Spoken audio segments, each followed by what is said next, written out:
What's up, everybody? Welcome back to another episode of Jose Talk Sports. Today is a Monday, which means it's a recap day on the events that took place in the NFL on Sunday.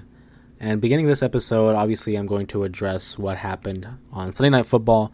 San Francisco 49ers faced off against the Denver Broncos, and what many were highlighting as a game of Russell Wilson, facing one of his old division foes in the San Francisco 49ers, as well as a, not a homecoming for Jimmy Garoppolo, but a welcoming back to the team and seeing how they would fare with him back as the starting quarterback. Unfortunately, it was not what many of us Niner fans were hoping for. The offense throughout the night clearly struggled, and it wasn't even a matter of Denver's defense. It's just a matter of us shooting ourselves in the foot, I should say. A lot of missed opportunities on offense, empty plays. The defense clearly carried the majority of the game. I would say the entirety of the game. Guys like Nick Bosa, Fred Warner, we had Travarius Ward, Talanoa Ufanga, who really played their heart outs and kept the game, in our favor. Really, the Niners dominated that game for so long and were unable to convert on offense. I mean, it took them 10 attempts to convert on a third down, which is ridiculous, especially for someone like Kyle Shanahan, who is highly touted as one of the best offensive minds in the league. For he and his offense to have 10 opportunities on a third down to just convert their first one. Jimmy Garoppolo looked out of his element. I mean, you saw the play where he basically gifted a safety, 2 points to the Denver Broncos, and if that wasn't bad enough, he had thrown a pick that would have resulted in a touchdown, therefore giving up, unofficially 8 points to the Denver Broncos. As a Niner fan, it was one of the most, disappointing and depressing games I have ever seen in my life. I'm 24 years old. I've been a fan my entire life of the San Francisco 49ers. I can easily say that was one of the most disappointing games I have seen. Not, and again, I won't blame it on the whole team, but offensively, just frustrating. The defense and the special teams, I thought they were exceptional. They did what what was asked of them. They carried their end of the bargain, but the offense just seemed anemic, and at times it just seemed lost. You would think that they would have a grasp of the concept of the Kyle Shanahan offense, and especially for a game that was going to be taking place in Denver, a place that he knows well and wanted to play well, especially with his dad and his mom in attendance. Kyle Shanahan and the San Francisco 49er offense just did not appear. And one has to ask what is going to be moving forward in the NFC West. I personally, not only as a Niner fan, but just as a fan of sports, I had them as early contenders for wild card. I don't think they're going to win the division because I do expect the LA Rams to ultimately take that honors. But I thought we were going to contend for a wild card spot. If they continue to play like they did last night, they will not, reach the wild card. They will not reach the playoffs, and it's a damn shame, really, because when you give up all the assets they had, all the first-round picks for Trey Lance, and now he's out for the year. And you have Jimmy Garoppolo, who does know the offense, but let's be honest, he's limited, in terms of his play style. And on top of that, you lose guys like Elijah Mitchell. We had lost George Kittle for the first couple games. Yes, he came back in this game, but ultimately it was for nothing. Trent Williams sustains an injury. It was a high ankle sprain that will ultimately see him out for quite some time, which is not ideal, especially when he's not only the best left tackle in the game, but he is the anchor of our offensive line. Without him, it's going to be difficult to run the ball, and it's already difficult to pass the ball with a guy like Jimmy there. Just overall frustrating to see all around. You could see Deebo Samuel even got a little banged up in the game, and that's another thing about the San Francisco 49ers is they become too heavily reliant on Deebo Samuel, on those running plays. And unfortunately, it's not through any fault of their own, but with the injury sustained by guys like Elijah Mitchell and TDP, are the rookie that we had drafted this year. It's just the evolution of the play calling, the evolution of the offense. Moving forward, we have the Rams coming up. I'm going to tell you right now, I have them losing that game. I think we're going to start the year 1-3. Unfortunately, maybe they surprise me. Maybe they surprise everybody, and they surprise themselves by defeating the defending world champions. But I don't think that's going to be the case. I think the Rams are going to remember last year and how we swept them, and ultimately the Rams would defeat us in the NFC Championship, and I think that carries over. Unfortunately, I do think it's going to be a long season for the San Francisco 49ers, but if they do not figure out their issues on offense, they are not going to go nowhere. Unfortunately, it's going to be the defense that's going to have to carry this team into the promised land, and I just think it might be a little bit too much for them to handle. Moving on to the NFL, other news, look at the Green Bay and Tampa Bay game. What was, one of the more highly anticipated contest of the weekend, the Green Bay Packers and the Tampa Bay Buccaneers. For me, it didn't disappoint. I know for some people, the score of 14-12 isn't really as attractive of a score, but whenever you have Tom Brady and Aaron Rodgers in the fold, I'm already entertained. I had the Packers going into this game as, the favorites. I had them winning, and ultimately they did. 14-12, they held Tom Brady to just 12 points, which is ultimately what I believed, because I didn't see that the Buccaneers offense was going to be able to keep up with the Packers defense. Ultimately, the Buccaneers do have a better defense entirely, but I do believe that the Packers at that moment, with guys like Mike Evans, Goodwin, and Julio Jones out of the game, I did believe the Packers overall had the better roster. I think they had the better quarterback in this case. When I say the better quarterback, I don't mean in general, but I think Aaron Rodgers has more abilities with him than Tom Brady. Tom Brady is limited. He's not a mobile quarterback, and that's not to say that Aaron Rodgers is a mobile quarterback, but I do trust Aaron Rodgers to move outside the pocket more than a guy like Tom Brady. And as we saw last week with the New Orleans Saints, he's becoming a little more frustrated with this offense. I mean, who wouldn't be? They're struggling to put points on the board. 12 points is not going to cut it against anybody. Yes, their defense is phenomenal. It's one of the top 5 defenses in the league. But your defense, as I mentioned with the San Francisco 49ers, can only carry so much. The offense has to carry their load as well. And I think Tom Brady is going to experience that as well, because now the Buccaneers, moving forward, are going to have the Kansas City Chiefs, who are fresh off of a disappointing loss of their own against the Indianapolis Colts, a team they had no business losing to, who had not won a game. They were walking into the season 0-1-1, and now that the Chiefs lose 20-17, and there were instances where Patrick Mahomes was getting into it with the offensive coordinator Eric Bieniemy. Patrick Mahomes clearly was frustrated with some of the play calling. He thought they could have been a little more aggressive, going into halftime. You could tell he wanted to, get some more points. Clearly, the offensive coordinator, Eric Bieniemy, did not agree with that. He thought, let's just go into halftime and prepare for the second half. And Patrick Mahomes took exception with that. You even saw instances of Shady McCoy taking to Instagram, I believe. It was Instagram or Twitter, where he also voiced his opinion on the altercation. Moving forward, I do think the Chiefs are going to have the upper hand against Tampa Bay. I think they have more talent than Tampa Bay at the moment in terms of health. But I also think that Kansas City is not going to want to lose this game on a prime time, especially since they lost the Super Bowl in such an embarrassing fashion, 2 years ago. You move off from the Kansas City Chiefs and the Indianapolis Colts. Another disappointment is the Las Vegas Raiders, who are walking into this season, into 3 weeks. They're 0-3. They're the remaining team, the only remaining team to have no wins. And a guy like Josh McDaniels, who is coming from a coaching tree of Bill Belichick, you expect high expectations for a guy like that who has such a mentor in Bill Belichick, a successful mentor that is. And reports were saying that he had a long closed-door meeting with the owner of the Raiders. And I mean, obviously, if I'm the owner of the Raiders, I'm concerned. I'm like, hey, I brought you in not only to unite Devontae Adams and Derek Carr, and to take charge of this offense, and this is what you're producing. They lose 24-22. Again, a disappointing start for the Raiders, especially in a division that's already competitive with guys like the Chargers, the Chiefs, and the Broncos, who just won the game against the San Francisco 49ers, as I mentioned before. But if I'm the Raiders, I'm starting to question, did we make the right move in hiring Josh McDaniels? If you recall, they had John Gruden, and after the whole controversy about his emails, they had to let him go, of course. And then moving from there, they had an interim coach who I believe was on their special teams. And the team had rallied around him. They won enough games to earn a wild card spot. And although they didn't move far into the playoffs, it was that kind of rallying that really ignited and sparked a streak for the Raiders.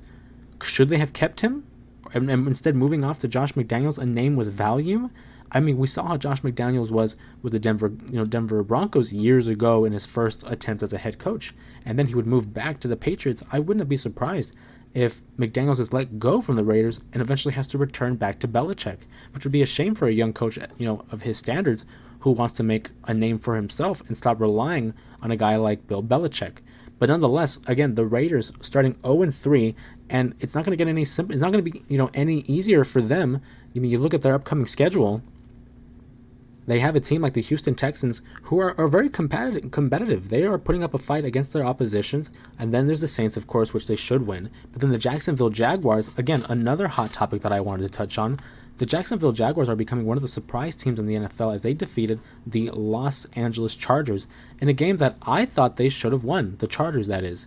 But instead that was not the case, as the Jacksonville Jaguars would ultimately emerge victorious 38-10 in a blowout. Not many folks were thinking it was going to be a blowout, and although Justin Herbert has an injury to the ribs, we knew it was going to impact his game.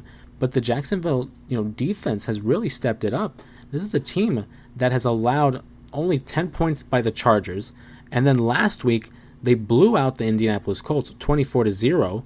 And prior to that, they did lose to the Washington Commanders. But aside from that Commanders game, this defense and offense are clicking. They now have the Philadelphia Eagles next week, and that's a game I can't wait to see because Philadelphia is looking like a serious contender. And Jalen Hurts, he's legit. He is legitimately putting on a show every week.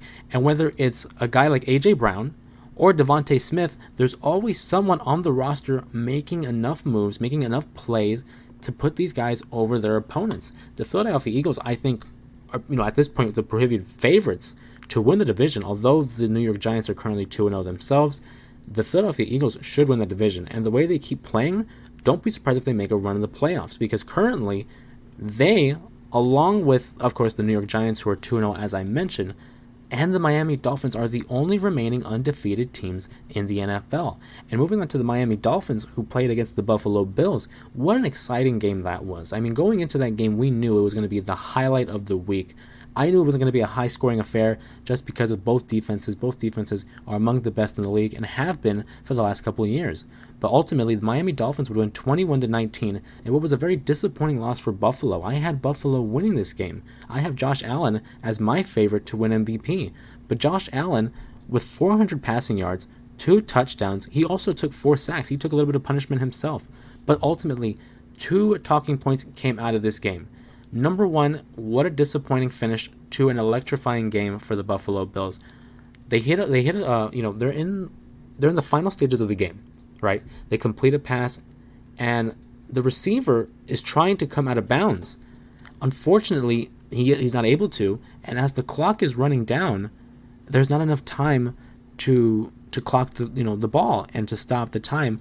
So the game ends, and the game ends anticlimactically, really. I mean, unfortunately, McKenzie wasn't able to get out of bounds, and again, they couldn't clock the ball.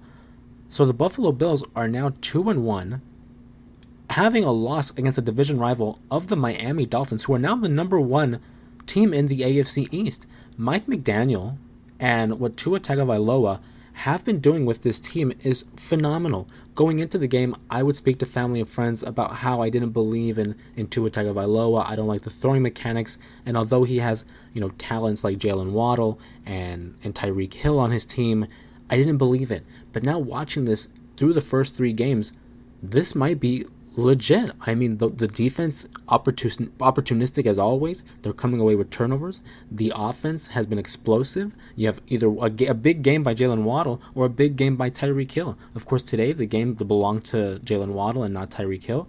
But Tua Tagovailoa has really impressed me, which brings me to my second talking point of the game, and that's the injury, or the apparent injury, that Tua Tagovailoa had sustained early on in the game. I mean, you saw a collision, and then he quickly comes back up, and as he's, regaining the confidence and walking down the field, he begins to collapse again and struggles walking.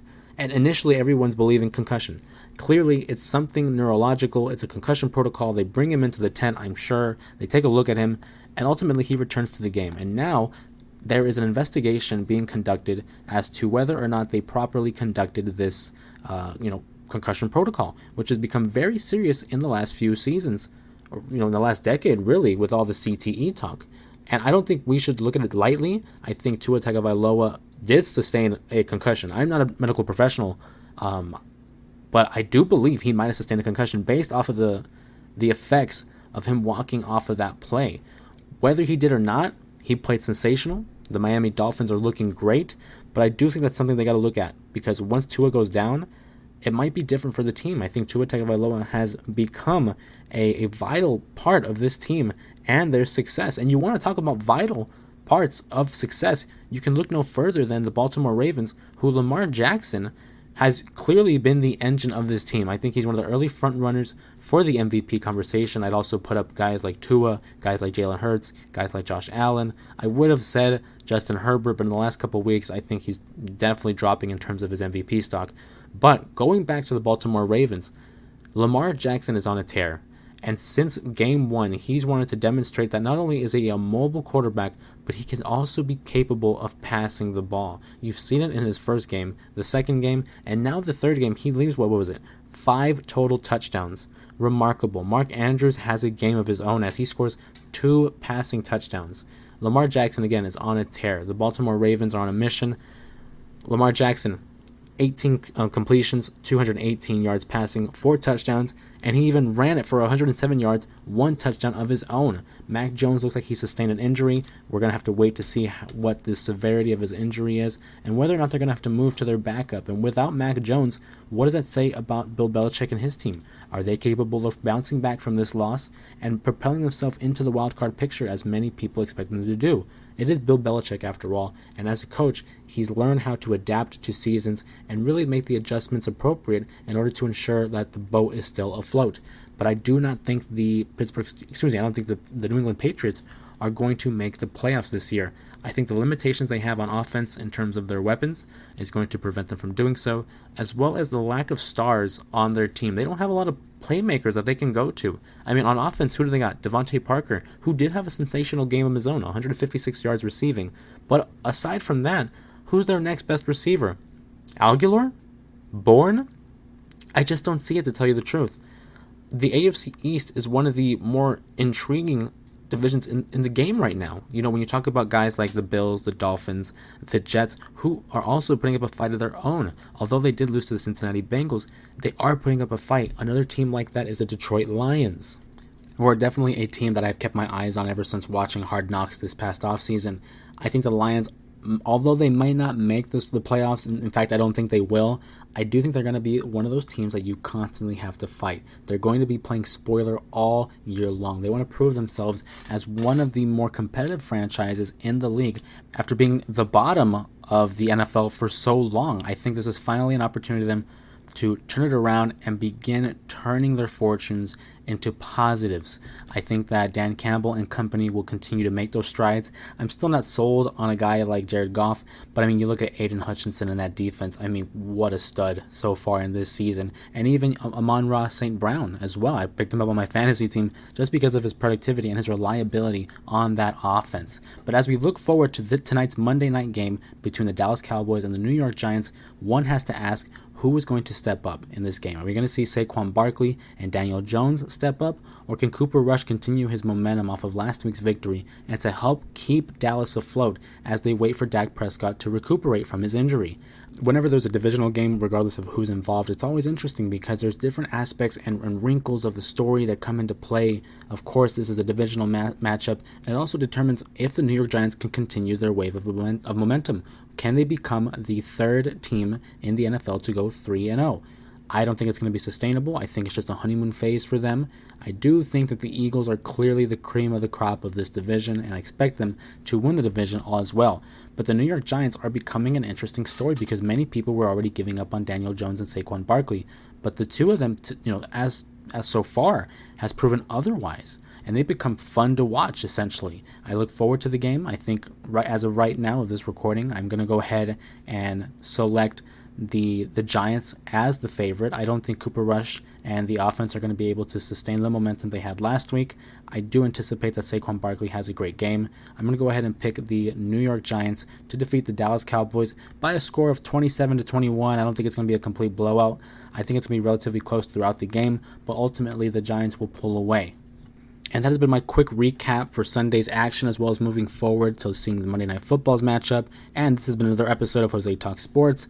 As always, you can find me on all social media platforms at JustJose_3. Be sure to follow the podcast on Spotify or subscribe to my YouTube channel, Jose Talks Sports. Once again, thank you for dropping by and talking sports with me. And if you enjoy these episodes, be sure to leave a like, comment your thoughts so far on how your team's performing or how some of the other teams are performing as well, and subscribe to the YouTube channel, Jose Talks Sports. As always, my name is Jose, this has been Jose Talks Sports, and I will see you in the next video.